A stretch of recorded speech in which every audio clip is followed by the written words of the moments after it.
It's 2 o'clock in the afternoon, and you have an extremely important deadline tomorrow. This isn't just any task, it could change your career, your grades, or your entire life. You sit down at your desk, open your laptop, and take a deep, determined breath. You are fully prepared to lock in and crush this project. But 5 minutes later, you find yourself compulsively wiping down your entire desk. 10 minutes later, you're on YouTube watching a documentary about 17th century bread making. 2 hours vanish. You haven't written a single word or typed a single line of code. Panic sets in. A wave of guilt, shame, and frustration hits you right in the chest. Why am I so lazy, you ask yourself? Why do I always ruin my own potential? But here is the shocking truth: you are not lazy. In fact, in human neurology, true laziness doesn't even exist. What you just experienced is a highly sophisticated biological self-defense mechanism. Your brain is actively sabotaging your goals to protect your physical and emotional survival. Welcome to the procrastination paradox. To understand why your brain treats your dreams like a predator attack, we must look inside your skull. Inside your head, a constant civil war is being fought. In the front corner sits the prefrontal cortex. This is your rational modern brain. It understands deadlines, logic, and long-term success. It's the part of you that says, I need to build this business, study for this exam, and win. But in the back corner, hiding in the darkness, lies the limbic system. This is your primitive caveman brain. It is over 200,000 years old. The limbic system doesn't care about your career, your bank account, or your dream body.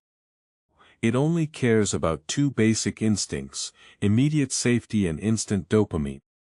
Deep inside the limbic system sits a tiny, almond-shaped region called the amygdala. The amygdala is your body's primary smoke detector for danger. When an ancient human saw a predator in the bushes, the amygdala slammed the emergency alarm. It instantly flooded the body with adrenaline and cortisol, triggering the fight or flight response. Flight meant running away to save your life. Freeze meant staying perfectly still, hoping the monster wouldn't notice you. Now let's fast forward to your modern desk.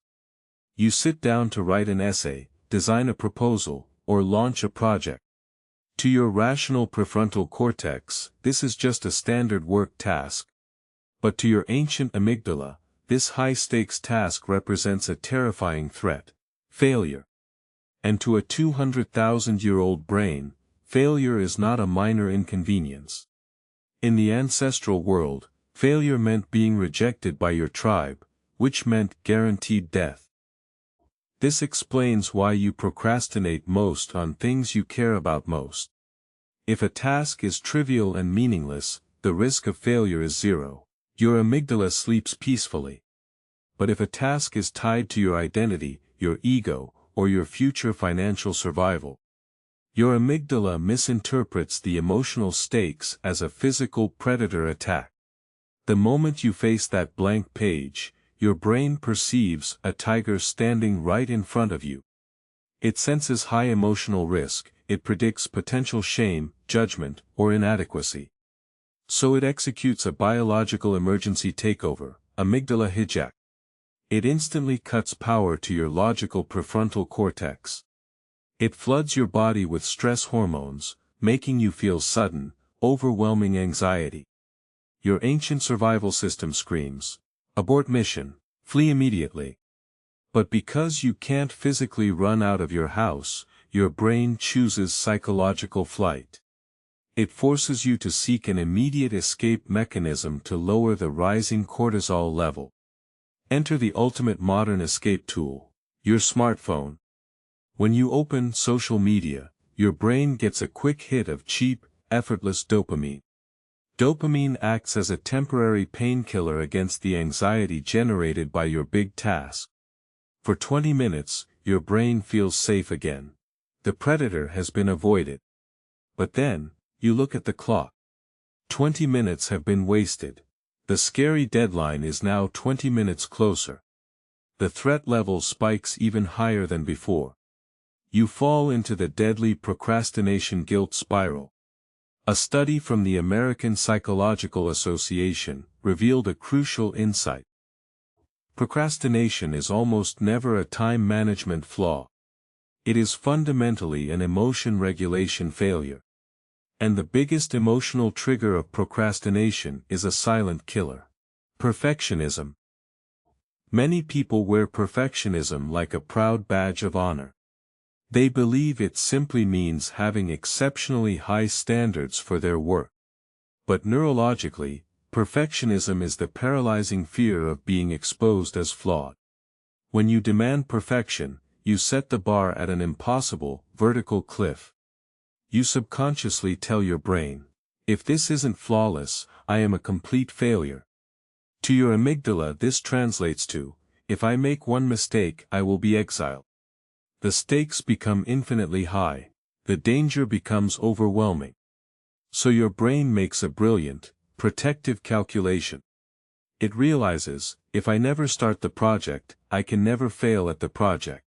If I never submit my work, my worth as a person can never be judged. Procrastination is your brain's clever strategy to protect your self-esteem. It allows you to say, I didn't fail because I'm inadequate, I failed because I ran out of time. It gives your ego an insurance policy against the pain of shame. But this protection comes at a horrifying psychological cost. You trade short-term emotional relief for long-term dream destruction. You remain trapped in a prison of your own potential, watching life pass you by. But what if you refuse to look at your phone? Your brain simply deploys a sneaky secondary defense: productive procrastination. Suddenly, reorganizing your entire closet becomes the most urgent priority on the planet. Cleaning the kitchen, organizing spreadsheets, or wiping windows feels immensely satisfying. Why? Because these low-stakes tasks give you safe dopamine without any risk of failure. You get to feel productive without ever stepping into the danger zone of real, meaningful work. You spend 3 hours doing busy work, leaving you physically drained by 5 o'clock in the afternoon. Yet, the actual needle-moving project remains completely untouched on your screen. You expended massive cognitive energy running away from the perceived threat, while successfully convincing yourself that you worked hard all day. This is the most dangerous form of self-sabotage, because it disguises fear as responsibility. It keeps you trapped on a hamster wheel of busyness, without making a single millimeter of real progress. So how do we disarm this ancient biological security system? How do we get our brain to stop treating our goals like a predator attack? You cannot force your brain to stop feeling afraid using sheer willpower. Willpower is a limited resource managed by the easily exhausted prefrontal cortex. When your amygdala is hijacked, willpower is completely bypassed and drained. Instead of fighting your biology, you must hack it by lowering the threat perception. Rule number 1, the shitty first draft protocol. Perfectionism spikes the threat level. To lower it, you must give yourself permission to do a terrible job. Tell yourself, I am not writing a brilliant essay today, I am writing a ridiculously bad essay. When your explicit goal is to create something terrible, the threat of failure drops to 0. Your amygdala disarms. The biological survival alarm powers down completely. Rule number 2, the 2-minute micro step. Big tasks look like giant, aggressive monsters to your primitive brain. Do not tell your brain, I need to write this entire 10-page report today. Shrink the task until it looks ridiculously harmless to a caveman. Tell yourself, I am just going to open a blank document and type one single sentence. Typing one single sentence poses 0 threat to your ego, status or survival. Once you type that single sentence, physical momentum takes over. Neurologically, starting is 90% of the friction. Once motion begins, the threat dissolves. You aren't lazy, You were just operating with a protection program built for a world that no longer exists. Lower the stakes, lower the threat, and give your potential permission to finally breathe. Outsmart your ancient biology. Hit that subscribe button, and let's master your mind together.